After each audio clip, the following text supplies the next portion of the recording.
शुभ सकाळ पिलाମାନେ ତମେମାନେ କେମିତି ଅଛ? ମୁଁ ଆଶା କରୁଛି ତମେ ସମସ୍ତେ ଭଲରେ ଥିବ।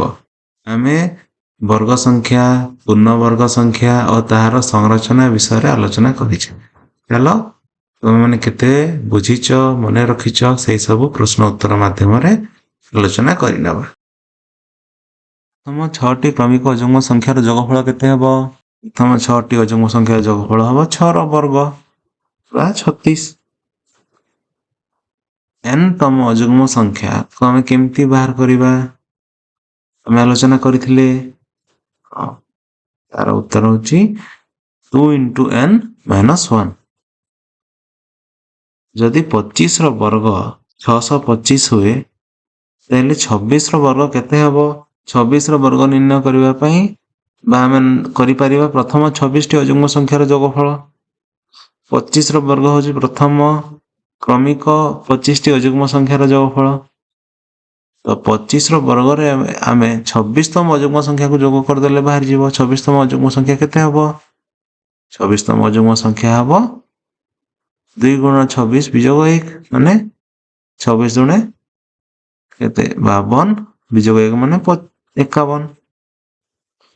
18ର ବର୍ଗ 324 ହେଲେ 17ର ବର୍ଗ କେତେ ହେବ? 18ର ବର୍ଗ ଯଦି 324 ତାମାନେ 1ରୁ ଆରମ୍ଭ କରି କ୍ରମିକ 18ତମ ଅଯୁଗ୍ମ ସଂଖ୍ୟା ପର୍ଯ୍ୟନ୍ତ ଯୋଗ କରାଯିବ। 17ର ବର୍ଗ ହେଲେ 17ତମ ଅଯୁଗ୍ମ ସଂଖ୍ୟା ପର୍ଯ୍ୟନ୍ତ। ତ 18ତମ ଅଯୁଗ୍ମ ସଂଖ୍ୟାକୁ ଆମେ ଯଦି 324ରୁ ବିଯୋଗ କରିଦେବା ତ ପାଇଯିବା ଆମେ 17ର ବର୍ଗ। 18ତମ ଅଯୁଗ୍ମ ସଂଖ୍ୟା କେତେ ହେବ? 18 ଦୁଣେ 36 - 1 35। ଯଦି କୌଣସି ସଂଖ୍ୟାରୁ କ୍ରମିକ ଅଯୁଗ୍ମ ସଂଖ୍ୟା ଗୁଡ଼ିକୁ ବିଯୋଗ କରିବା ଦ୍ୱାରା ବିଯୋଗଫଳ 0 ବ୍ୟତୀତ ଅନ୍ୟ କୌଣସି ସଂଖ୍ୟା ହୁଏ, 0 ହେବ ନାହିଁ, ତେବେ ସେହି ସଂଖ୍ୟା ଏକ ପୂର୍ଣ୍ଣବର୍ଗ ସଂଖ୍ୟା ଅଟେ। ଏଟା ଠିକ କି ଭୁଲ କହିଲ? ଠିକ ଅଛି ତ ଉକ୍ତିଟି? ନା, ଉକ୍ତିଟି ଭୁଲ ଅଛି। ଯଦି କ୍ରମିକ ଅଯୁଗ୍ମ ସଂଖ୍ୟାର ବିଯୋଗଫଳ 0 ହିଁ ହେବ ତାହେଲେ ଆମେ କହିପାରିବା ଯେ ସଂଖ୍ୟାଟି ଗୋଟେ ପୂର୍ଣ୍ଣବର୍ଗ ସଂଖ୍ୟା। n ଏକ ପୂର୍ଣ୍ଣବର୍ଗ ସଂଖ୍ୟା ଆଉ ତାହାର nର mଟି ଗୁଣନୀୟକ ଅଛି। ତ m ଏକ ଅଯୁଗ୍ମ ସଂଖ୍ୟା ନା ଯୁଗ୍ମ ସଂଖ୍ୟା? ଏଇଟା ସବୁ ଆମେ ଆଲୋଚନା କରିଥିଲେ। m ଗୋଟେ ଅଯୁଗ୍ମ ସଂଖ୍ୟା ହେବ। ଯଦି ଗୋଟିଏ ସଂଖ୍ୟାର ଶେଷରେ 5ଟି ଶୂନ ଥାଏ ତେବେ ତାହା ପୂର୍ଣ୍ଣବର୍ଗ ସଂଖ୍ୟା ହେବ କି? ନା, ସବୁବେଳେ ଯୁଗ୍ମ ସଂଖ୍ୟକ 0 ଥିଲେ ଯାଇ ହିଁ ସଂଖ୍ୟାଟି ପୂର୍ଣ୍ଣବର୍ଗ ସଂଖ୍ୟା ହେବ। 1 + 3 + 5 + 7 ଏଇଟା ସବୁ କ'ଣ? କ୍ରମିକ ଅଯୁଗ୍ମ ସଂଖ୍ୟାର ଯୋଗଫଳ। କେଉଁ ସଂଖ୍ୟା ପର୍ଯ୍ୟନ୍ତ ନେବା ଯେ 225 ହେବ? 225 କାହାର ବର୍ଗ? 15ର। ତ 15ତମ ଅଯୁଗ୍ମ ସଂଖ୍ୟା ପର୍ଯ୍ୟନ୍ତ ଯିବା। 15ତମ ଅଯୁଗ୍ମ ସଂଖ୍ୟା କେତେ? 15 × 2 ବିଯୋଗ 1 15 ଦୁଣେ 30 - 1 ହେଲା 29। 38ର ବର୍ଗର ଏକକ ସ୍ଥାନରେ କେଉଁ ସଂଖ୍ୟା ରହିବ? କେଉଁ ସଂଖ୍ୟା ରହିବ? 4 ରହିବ। 4ଟା କେଉଁ କେଉଁ ସଂଖ୍ୟାର ବର୍ଗର ଏକକ ସ୍ଥାନରେ 4 ରହିବ? ଯେଉଁ ସଂଖ୍ୟାର ଏକକ ସ୍ଥାନରେ 2 କିମ୍ବା 8 ଥାଏ ତାର ବର୍ଗର ଏକକ ସ୍ଥାନରେ 4 ରହିବ। ସେମିତି ଶେଷ ପ୍ରଶ୍ନ, ତାପରେ ଆମେ ଆଗକୁ ଯିବା। ଗୋଟିଏ ସଂଖ୍ୟାର ଏକକ ଘରେ କେଉଁ କେଉଁ ସଂଖ୍ୟା ରହିଲେ ତାହା ଏକ ପୂର୍ଣ୍ଣବର୍ଗ ସଂଖ୍ୟା ହେବ ନାହିଁ, ନିଶ୍ଚିତ ଭାବରେ ହେବ ନାହିଁ। ଆମେ ଏକକ ଘର ସଂଖ୍ୟାକୁ ଦେଖି କହିପାରିବା ଯେ ଏହି ସଂଖ୍ୟା ଗୁଡ଼ିକ ପୂର୍ଣ୍ଣବର୍ଗ ସଂଖ୍ୟା ନୁହେଁ। ଚିନ୍ତା କର, ମନେ ପକାଅ, ଆମେ ପଢିଛୁ କ'ଣ କ'ଣ ହବ? 2 3 7 ଏବଂ 8। ଠିକ ଅଛି? ବଢିଆ, ସମସ୍ତେ ମନେ ରଖିଛ ତ? 2ଟି କ୍ରମିକ ପୂର୍ଣ୍ଣବର୍ଗ ସଂଖ୍ୟା ମଧ୍ୟରେ କେତୋଟି ସଂଖ୍ୟା ଥାଏ ଆସ ଜାଣିବା। ପ୍ରଥମ ପୂର୍ଣ୍ଣବର୍ଗ ସଂଖ୍ୟାଟି କେତେ? 1, ଦ୍ୱିତୀୟ 4, ତୃତୀୟ 9, ଚତୁର୍ଥ 16, ପଞ୍ଚମ 25। ତ ପ୍ରଥମ 2ଟି ପୂର୍ଣ୍ଣବର୍ଗ ସଂଖ୍ୟା ମଧ୍ୟରେ କେଉଁ କେଉଁ ସଂଖ୍ୟା ଅଛି? 3 ଆଉ 4, 2ଟି ସଂଖ୍ୟା ହେଲା। ସେମିତି तृतीय और तृतीय पूर्णवर्ग संख्या मध्य केतोटी संख्या अच्छी आ कौन कौन सेटा 5 6 7 8 केतोटी 4टी। तृतीय चतुर्थ पूर्णवर्ग संख्या मध्य क्यों क्यों संख्या अच्छी 10 11 12 13 14 15 समुदाय 6टी संख्या। सेमिति 16 और 25 मध्य 17 18 19 20 21 22 23 24 समुदाय 8टी संख्या अच्छी। पिलाने एथर तुम कौन लक्ष्य करुच किसी संरचना मिलूची कि तुमको प्रथम दुईटी पूर्णवर्ग संख्या मध्य दुईटी संख्या अच्छी द्वितीय और तृतीय मध्य 4टी तृतीय चतुर्थ मध्य 6टी चतुर्थ और पंचम मध्य 8टी। यही संरचना आम जापर जे प्रथम संख्याटी n हुए ताहले ता परवर्ती संख्याटी केते हेबो n+1 तो n रो वर्ग और n+1 रो वर्ग मध्य 2n संख्यक संख्या रहिबो। जंती प्रथम और द्वितीय मध्य 2 × 1 दुईटी चतुर्थ और पंचम मध्य चतुर्थ हो 16 पंचम हो 15 तो 2 × 4 = 8टी संख्या अच्छी। समस्ते बुझी पारल एटा को ठीक अच्छी। चलो आगे चलो प्रत्येक 100 संभाग रे केतोटी वर्ग संख्या रही एस जानिबा 1 ରୁ 100 मध्य केतोटी वर्ग संख्या रही पूर्णवर्ग संख्या आमे 1 ରୁ 30 पर्यंत पूर्णवर्ग संख्या गुड़ी को आलोचना कर सारीचे कौन कौन अच्छी 100 पर्यंत 1 ରୁ 10 पर्यंत समस्त वर्ग संख्यार वर्ग आमे 100 मध्य आसी तो समुदाय 10टी पूर्णवर्ग संख्या रही ठीक अच्छे। तापर 101 ରୁ 200 मध्य कौन कौन रोचे 11 वर्ग 121 12 वर्ग 144 13 वर्ग 169 और 14 वर्ग 196 केतोटी है 4टी। तापर 201 ରୁ 300 मध्य कौन कौन अच्छी देख निज खातार लिखिच सब खोजिकी बाहर कर 201 ରୁ 300 मध्य और 301 ରୁ 400 मध्य केतोटी संख्या रही और कौन कौन 225 256 और 299 यहाँ हूँ 15 16 और 17 वर्ग समुदाय 3टी से 300 ରୁ 400 मध्य 18 19 और 20 वर्ग रोचे 301 ରୁ 400 मध्य समुदाय 3टी। 401 ରୁ 500 मध्य क्यों संख्या अच्छी 441 और 484 21 और 22 वर्ग 500 ରୁ 600 मध्य 23 और 24 वर्ग अच्छी सेटा मध्य दुईटी संख्या तो मैंने 601 ରୁ 700 मध्य निर्णय कर आउ 701 ରୁ 800 मध्य कौन कौन हम 601 ରୁ 700 मध्य 25 वर्ग एवं 26 वर्ग 625 और 676 सेटा मध्य दुईटी 27 और 28 वर्ग रहिबो 701 ରୁ 800 मध्य सेटा मध्य दुईटी ठीक अच्छे। 801 ରୁ 900 मध्य दुईटी संख्या अच्छी जोटा हूँ 841 और 900 901 ରୁ 1000 मध्य अच्छी 961 गोटे। एबे तुम प्रश्न 1000 ରୁ कम सबुठारु बड़ वर्ग संख्या केते लिखाई तुम स्क्रीन रे हाँ 961 सेमती 100 ରୁ कम सबुठारु बड़ वर्ग संख्या केते अच्छी 100 ରୁ कम कही 100 तो हबनी 100 ରୁ कम कोटा हब 81 81 कार वर्ग 9 वर्ग ठीक अच्छे। आस पूर्णवर्ग संख्या और त्रिभुजकार संख्या मध्य संपर्क जानिबा त्रिभुजकार संख्या गुड़िक कौन कौन आमे आलोचना करथिले मन अच्छी देख एटा हूँ 1 रे आउ दुईटी बिंदु जोड़ सेटा केते ही जीवो 3 3 रे आउ 3टी बिंदु जोड़िबा सेटा ही जीवो 6 6 रे पुणी केते जोड़िबा संरचना बुझी पारुछ 6 रे केते जोड़िबा 4 जोड़ले 10 हो यही सब संख्या गुड़िक त्रिभुजकार भाई देखा जाउछन्ती ना नहीं ତେଣୁ ଏହି ସବୁ ସଂଖ୍ୟା ଗୁଡ଼ିକୁ ତ୍ରିଭୁଜାକାର ସଂଖ୍ୟା କୁହାଯାଏ। 10ରେ ପୁଣି କେତେ ଯୋଗ କରିବା? 5। ଆସ ଏହି ତ୍ରିଭୁଜାକାର ସଂଖ୍ୟା ବିନ୍ଦୁମାନଙ୍କୁ ନେଇ ପୂର୍ଣ୍ଣବର୍ଗ ସଂଖ୍ୟା ତିଆରି କରିବା। ତମେମାନେ ଜାଣିପାରୁଛ ନା ନାହିଁ?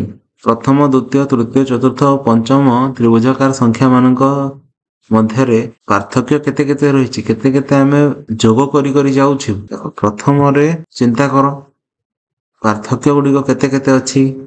ପ୍ରଥମ ପାର୍ଥକ୍ୟ ଅଛି 2 ଯୋଗ ହୋଇଛି। ତାପରେ 3ରେ 1ରେ 2 ଯୋଗ କଲେ 3, 3ରେ 3 ଯୋଗ କଲେ 6, 6ରେ 4 ଯୋଗ କଲେ 10, 10ରେ ପୁଣି 5 ଯୋଗ କଲେ 15। ତ ଜାଣିପାରୁଛ ସବୁ ଯୋଗ ଯୋଉ ହଉଛି ପୂର୍ଣ୍ଣ ସଂଖ୍ୟା ଗୁଡ଼ିକ ଆମେ ଯୋଗ କରି କରି ଗଲେ ତ୍ରିଭୁଜାକାର ସଂଖ୍ୟା ମିଳୁଛି। ଆଉ ଏ ସଂଖ୍ୟା ଗୁଡ଼ିକୁ ଆମେ ଏମିତି ତ୍ରିଭୁଜ ଆକାରରେ ସଜେଇ ପାରୁଥିବାରୁ ୟାକୁ ତ୍ରିଭୁଜାକାର ସଂଖ୍ୟା କୁହାଯାଏ। ବୁଝିପାରିଲ ସମସ୍ତେ? ଟିକେ ଚିନ୍ତା କର ଯେ କ'ଣ ଆମେ ଦୁଇଟି ତ୍ରିଭୁଜାକାର ସଂଖ୍ୟାକୁ ମିଶେଇଲେ ଗୋଟେ କ'ଣ ପୂର୍ଣ୍ଣବର୍ଗ ସଂଖ୍ୟା ହଉଛି କି? ଏବେ ଦେଖିବା ପୂର୍ଣ୍ଣବର୍ଗ ଓ ତ୍ରିଭୁଜାକାର ସଂଖ୍ୟା ମଧ୍ୟରେ ସମ୍ପର୍କ ଜାଣିବା। ଠିକ ଅଛି, ମୁଁ ତୁମକୁ କହିଥିଲି ପ୍ରଥମ ତ୍ରିଭୁଜାକାର ସଂଖ୍ୟା କେତେ? 1। ଦ୍ୱିତୀୟ ତ୍ରିଭୁଜାକାର ସଂଖ୍ୟା କେତେ ହେଲା? 3। 1 ଆଉ 3 ଯଦି ମିଶେଇ ଦେବା କେତେ ହବ? 4। ଦେଖ, ପ୍ରଥମ ତ୍ରିଭୁଜାକାର ସଂଖ୍ୟାକୁ ମୁଁ ଧଳା ବିନ୍ଦୁ ଗୋଟେ ନେଲି, ଆଉ ଦ୍ୱିତୀୟ ତ୍ରିଭୁଜାକାର ସଂଖ୍ୟା 3କୁ କଳା ବିନ୍ଦୁ 3ଟା ନେଲି। ତ ସମୁଦାୟ ମିଶିଲେ କେତେ ହେଉଛି? 4। ଆଉ 4ଟି କାହାର ବର୍ଗ? 4 ହେଉଛି 2ର ବର୍ଗ। ସେଇଭଳି ଏଇଠି 3ଟା ଗୋଟେ ତ୍ରିଭୁଜାକାର ସଂଖ୍ୟା ହେଲା। 3 ପରବର୍ତ୍ତୀ ତ୍ରିଭୁଜାକାର ସଂଖ୍ୟାଟା କେତେ? 6। 3 ଆଉ 6 ମିଶିଲେ କେତେ ହବ? 3, 6, 9। 9ଟା କାହାର ବର୍ଗ? 9ଟା ହେଉଛି 3ର ବର୍ଗ। ସେମିତି 6 ପରବର୍ତ୍ତୀ ତ୍ରିଭୁଜାକାର ସଂଖ୍ୟା କେତେ? 10। ତ 6 ସାଙ୍ଗରେ 10 ଯଦି ମିଶେଇବା କେତେ ହବ? 16। 16ଟା କାହାର ବର୍ଗ? 4ର ବର୍ଗ। ତମେ ଏଇ ଚିତ୍ରରୁ ଜାଣିପାରୁଛ ନା ନାହିଁ? ଏଇଟା ଗୋଟେ ଗୋଟେ ଏଇଠି ଯୋଉ ଚିତ୍ର ଅଛି ଦେଖ, 4ଟି ବର୍ଗ, ସେମିତି 9 ମଧ୍ୟ ଗୋଟେ ବର୍ଗ, 16 ମଧ୍ୟ ଗୋଟେ ବର୍ଗ। ତମେ ଏଇ ସଂରଚନାକୁ ବୁଝିପାରୁଛ ତ? ଆମେ ଦୁଇଟି କ୍ରମିକ ତ୍ରିଭୁଜାକାର ସଂଖ୍ୟାକୁ ମିଶେଇଲେ ଗୋଟେ ପୂର୍ଣ୍ଣବର୍ଗ ସଂଖ୍ୟା ମିଳୁଛି। ବୁଝିପାରିଲ? ପ୍ରଥମ ଆଉ ଦ୍ୱିତୀୟ ତ୍ରିଭୁଜାକାର ସଂଖ୍ୟା ମିଶେଇଲେ 2ର ବର୍ଗ, ଦ୍ୱିତୀୟ ଆଉ ତୃତୀୟ ତ୍ରିଭୁଜାକାର ସଂଖ୍ୟା ମିଶେଇଲେ 3ର ବର୍ଗ, ତୃତୀୟ ଆଉ ଚତୁର୍ଥ ତ୍ରିଭୁଜାକାର ସଂଖ୍ୟା ମିଶେଇଲେ 4ର ବର୍ଗ। ଠିକ ଅଛି, ଏଭଳି ଭାବରେ ଆମେ ଯେତେ ଆଗକୁ ଯାଉଥିବା ଦୁଇଟି କ୍ରମିକ ତ୍ରିଭୁଜାକାର ସଂଖ୍ୟାର ସମଷ୍ଟି ଯେମିତି ହେଲେ ଗୋଟେ ପୂର୍ଣ୍ଣବର୍ଗ ସଂଖ୍ୟା ହବ। ବୁଝିହେଲା ପିଲାମାନେ? ଲିଖିତ ପ୍ରଶ୍ନ ଗୁଡ଼ିକର 4ଟି ସମ୍ଭାବ୍ୟ ଉତ୍ତର ମଧ୍ୟରୁ ସଠିକ ଉତ୍ତରଟି ବାଛି ଲେଖ। ପ୍ରଥମ ପ୍ରଶ୍ନ, 1ରୁ 100 ପର୍ଯ୍ୟନ୍ତ କେତୋଟି ପୂର୍ଣ୍ଣବର୍ଗ ସଂଖ୍ୟା ଅଛି? ସମ୍ଭାବ୍ୟ ଉତ୍ତର ଗୁଡ଼ିକ ହେଲା 11, 10, 12, 13। 15ର ବର୍ଗ ଓ 16ର ବର୍ଗ ମଧ୍ୟରେ କେତୋଟି ସଂଖ୍ୟା ଅଛି? ସମ୍ଭାବ୍ୟ ଉତ୍ତର ଗୁଡ଼ିକ ହେଲା 28, 32, 30 ଏବଂ 31। ଏଇଟା ନିଜ ଖାତାରେ କର। କେତେ ହେବ? ଆମେ ଆଜି ପଢିଛୁ ଗ,1000ରୁ କମ୍ ସବୁଠାରୁ ବଡ଼ ବର୍ଗ ସଂଖ୍ୟାଟି କେଉଁ ସଂଖ୍ୟାର ବର୍ଗ? ଆଜି ଆମେ ଆଲୋଚନା କଲେ 1000ରୁ କମ୍ ସବୁଠାରୁ ବଡ଼ ବର୍ଗ ସଂଖ୍ୟା କେତେ? କେତେ? 900। 900 ହବ ସବୁଠୁ ବଡ଼ ବର୍ଗ ସଂଖ୍ୟା। 900ଠୁ ବଡ଼ ବର୍ଗ ସଂଖ୍ୟା ଅଛି ନା ନାହିଁ? ଚିନ୍ତା କର। ସମ୍ଭାବ୍ୟ ଉତ୍ତର ଗୁଡ଼ିକ ଅଛି 30, 31, 32 ଏବଂ 33। ନିଜେ ନିଜେ ଖାତାରେ କର। କରିସାରିଲା ପରେ ମୁଁ ଉତ୍ତର ତୁମକୁ ବତେଇବି। ପ୍ରଥମର ଉତ୍ତର କେତେ ହେବ? 1ରୁ 100 ପର୍ଯ୍ୟନ୍ତ କେତୋଟି ପୂର୍ଣ୍ଣବର୍ଗ ସଂଖ୍ୟା ଅଛି? ସମୁଦାୟ 10ଟି ଅଛି। 100 ହେଉଛି 10ର ବର୍ଗ।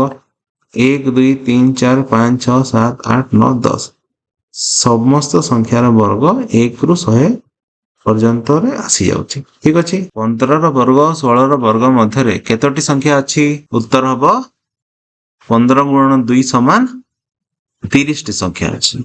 सेमती ग रो उत्तर केते हबो? 1000 ରୁ कम सबटु बड़ वर्ग संख्याटी केते? 900 नहीं 900 टू भी गोटे बड़ वर्ग संख्या अछि जोटा कि 1000 ରୁ कम केते हबो? 961 और 961 टी कार वर्ग एटा होची 31 रो वर्ग।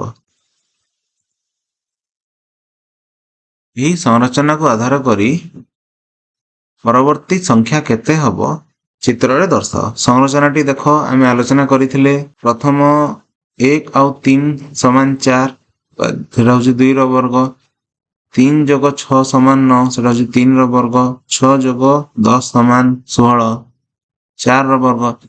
एई सबु संख्या गुडी को केउ संख्या कहंते हमें? हां याको हमें त्रिभुजाकार संख्या कहिथौ। तो यार परवर्ती दुईटी त्रिभुजाकार संख्यार जोगफल केते हबो एवं ताहा केउ संख्यार वर्ग हबो? शेषरे 6 एवं 10 अछि तो 10 को नबा 10 रो परवर्ती त्रिभुजाकार संख्या केते? एटा हला 10 10 टी बिंदु निया जाईछि 10 परवर्ती त्रिभुजाकार संख्या केते हबो? 10 जोग 15 केते हबो? 25 आ 25 टी होची 5 रो वर्ग। ठीक अछि समस्त करि पारलो बढ़िया आकु जेबे निम्नलिखित संख्या मानक मध्यरु पूर्ण वर्ग संख्या चिन्हट कर। एठी तुमको दिया है 18 25 36 45 49 16 20 39 एवं 45 एही संख्या मध्यरु द्वितीय प्रश्न प्रथम प्रश्न सबू देखि कि लेख लिखि सारला परे उत्तर लिखि कि रखि थाओ तापरे शेष रे आलोचना करिबा हमें। केउ संख्या को 20 सह जोग कले 20 रो ठीक परवर्ती पूर्ण वर्ग संख्या मिलिबो 20 रो ठीक परवर्ती पूर्ण वर्ग संख्या केते आ 20 रे केते जोग कले मिलिबो सेटा लेख। त्रिभुजाकार संख्या चिन्हट कर जो निम्न रे दिया जाईछि ग रे संख्या मानक मध्यरु त्रिभुजाकार संख्याटी केते सेटा चिन्हट कर। क रो उत्तर देखिबा 18 25 36 45 49 16 20 और 39 45 मध्यरु केउ संख्या माने पूर्ण वर्ग संख्या? उत्तर होची 16 25 36 एवं 49। ठीक अछि। तबरे 20 रो परवर्ती पूर्ण वर्ग संख्याटी केते? 25 25 20 रे केते जोग कले 25 हबो 5 उत्तर होची 5। ग त्रिभुजाकार संख्या गुडी को चिन्हट करो। त्रिभुजाकार संख्या गुडी को तमे लेख निज खाता रे प्रथम त्रिभुजाकार संख्या केते 1 तापर 2 जोग कले 3 3 रे 3 जोग कले 6 6 रे 4 जोग कले 10 10 रे 5 जोग कले 15 15 रे 6 जोग कले 21 से भली भाबरे जदी हमें करी करी जिबा तो उत्तर केते हबो 21 15 36 एवं 45 एई चारटी जाक होची गोटे गोटे त्रिभुजाकार संख्या। ठीक अछि। क स्तंभ रे थिबा संख्या मानकर क स्तंभ रे थिबा संख्या मानकर सह संपर्क देखि संभावना कर। ठीक अछि। क स्तंभ रे अछि 20 रे वर्ग संख्यार शेष रे 2 टी शून्य रहिबो एकक अंक 6 एवं 400 रो वर्ग। ख स्तंभ रे अछि 16 रो वर्ग लक्षे 60,000 60 रो वर्ग एवं 400 जोड़ कौन हबो 20 रो वर्ग हबो 400 यदि संख्यार शेष रे 2 टी शून्य रहउची केउ संख्यार शेष रे 2 टी शून्य रहइबो ए ख स्तंभ रो जो सब 60 रे जेतो गोटे शून्य अछि तार वर्ग रे 2 टी शून्य रहइबो शेष रे एकक अंक 6 16 वर्ग रो एकक अंक 6 हबो आ 400 रो वर्ग हबो लक्षे 60,000। आशा करूची तमे समस्ते बुझिथिबो आ एही संबंधी गाणितिक प्रश्न रो उत्तर मध्य करि परिबो। मते मन देई सुनिथिबारो समस्तंकु धन्यवाद। ଖୁସିରେ ଶିଖିବା ସମସ୍ତଙ୍କର ଅଧିକାର। ନମସ୍କାର।